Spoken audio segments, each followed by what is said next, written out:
and welcome back to the Become That Girl Society, where we discuss leveling up strategies so you can become the girl of your dreams. In this space, we don't just glow up, we wise up. We take the lessons hiding in plain sight and use them to strengthen our self-worth, sharpen our intuition, and protect our peace. In this series, I will be focusing on Meghan, the Duchess of Sussex, the incredible journey she has navigated since entering the royal family, and the level up lessons we can take from it. Today, we're diving into a topic that so many of us have faced, being labeled as fake.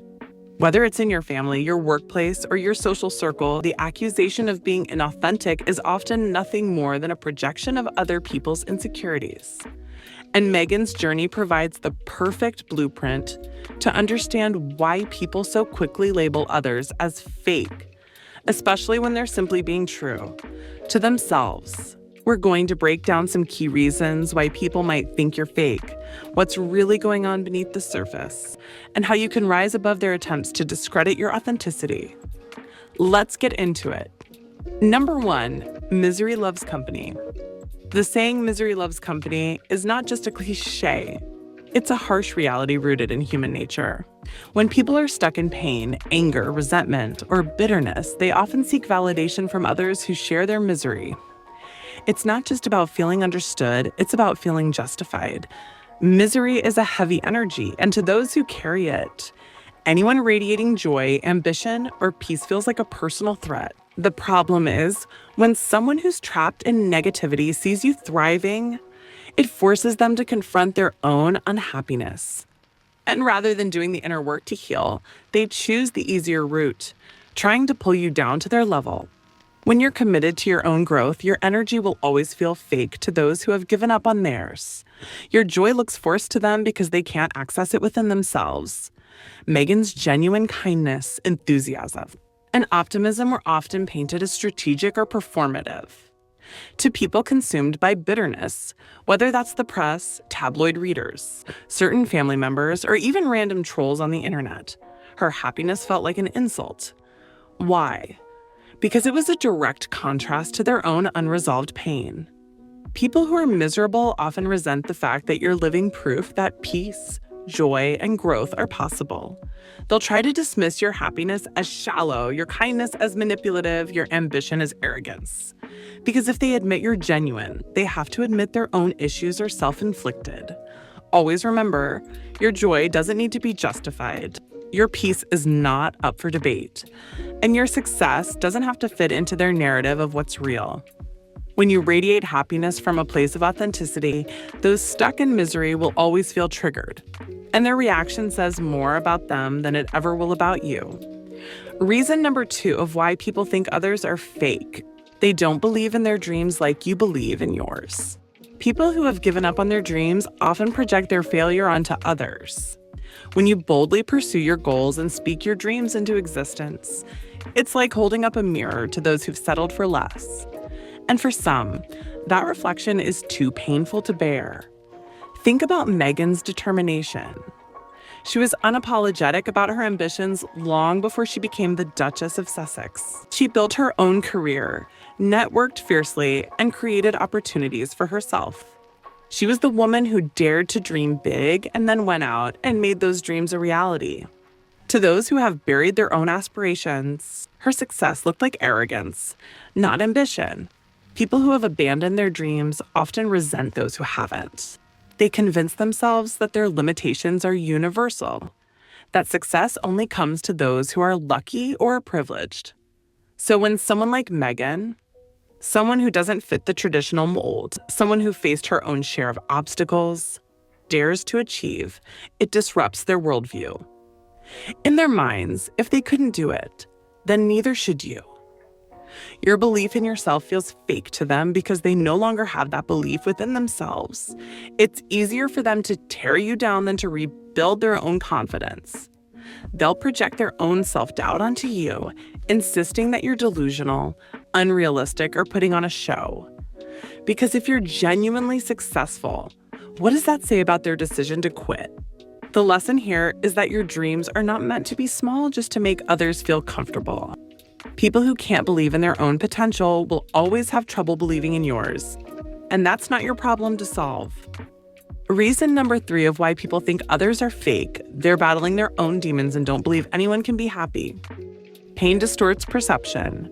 When people are wrestling with their own darkness, whether it's insecurity, depression, envy, or deep-rooted trauma, it becomes almost impossible for them to recognize genuine happiness in others. It's like looking at the world through a shattered lens. Everything they see is fragmented and twisted. People battling their own demons will often accuse others of being fake because authentic joy feels so foreign to them. And Meghan's genuine warmth, compassion, and enthusiasm were frequently dismissed as calculated or manipulative. Critics twisted her kindness into a PR strategy, her philanthropy into a vanity project, and her love for Harry into social climbing. But what was really happening? They were projecting their own pain onto her. People who haven't made peace with their own struggles often feel threatened by those who seem to have found peace. They can't accept that happiness, ambition, or fulfillment could be real because they haven't experienced it themselves. When you're trapped in misery, another person's peace looks like arrogance. When you're wrestling with insecurity, someone else's confidence looks like deception. The truth is, happiness and healing are offensive to those who have chosen not to heal. And rather than confronting their own unresolved pain, it's easier to label your joy as a lie. They'll convince themselves you're pretending, because if they admit your happiness is real, they have to confront why they can't achieve it themselves. People like Meghan will always be called fake by those who are wrestling with their own darkness. It's not about her.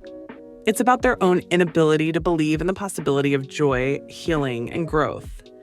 Because once you've resigned yourself to misery, anyone living in peace becomes the enemy. Reason number 4 of why people think others are fake: they don't believe in their dreams like you believe in yours. They come from dysfunctional backgrounds and don't know what it is to have wholesome, good, steady values. The next, and the most central reason why people think others are fake: they've made up their mind about you. Once someone decides who you are, it's nearly impossible to change their perception. It's called confirmation bias, the tendency to interpret new evidence as confirmation of one's existing beliefs. And when people have decided you're fake, they will twist everything you do to fit that narrative. Once the press and public adopted negative labels about Meghan, it didn't matter what she did. Every act of kindness was framed as a PR stunt, as if PR isn't central to the continuation of the monarchy. Every attempt to speak her truth was seen as playing the victim. Every step she took was dissected through a negative lens. This happens in everyday life too. Once people have made up their mind about you, they will filter every interaction through that belief. They'll find reasons to justify their judgment rather than question why they made it in the first place. It's not about what you actually do. It's about how they choose to perceive it. The irony is, most people never revisit their initial judgment. They make snap decisions about you based on their own biases, insecurities, or preconceived notions, and then refuse to change their minds. To them, you're fake because that's the narrative they've already written. Anything you do to prove otherwise is conveniently ignored or reframed to fit their story. Meghan's situation shows that some people will never accept you, no matter how much proof you provide, no matter how genuine you are, how kind you are, or how much good you do. And the lesson here is that seeking approval from people who have already made up their minds about you is a losing battle. When someone is determined to misunderstand you, your authenticity will always be seen as deception. And the more you try to explain yourself, the more they cling to their own distorted version of who you are. Pay them no attention.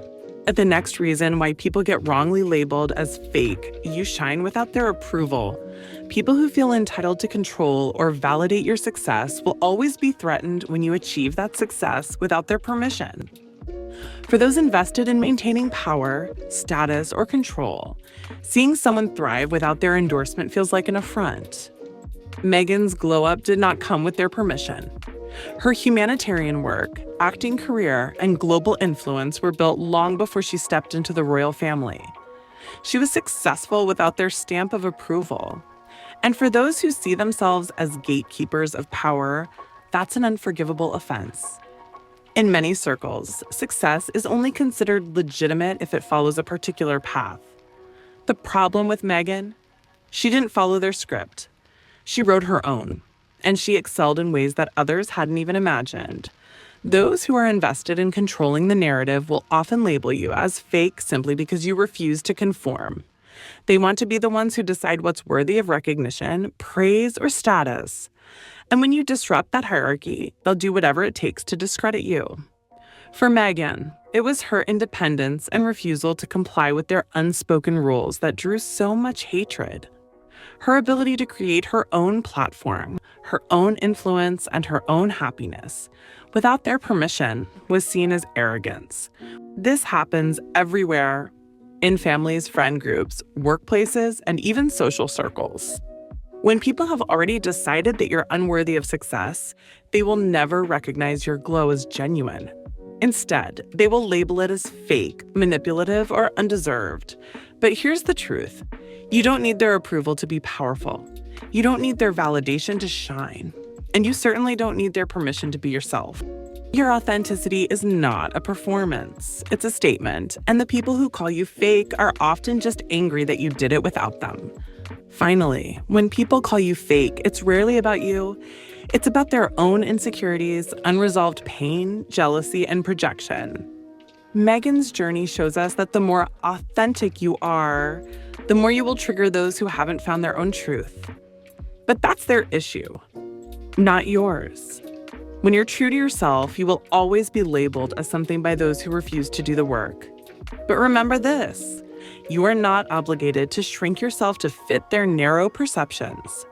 Your light is divine, your authenticity is powerful, and your peace is priceless. Thank you for watching this episode of Become That Girl Society. If you found this helpful, make sure to like, comment, share with your bestie, and subscribe for more. And let me know in the comments if you've ever been called fake for simply being yourself. You're not alone, and your realness deserves to be celebrated. I'll see you in the next one. Keep shining, queens.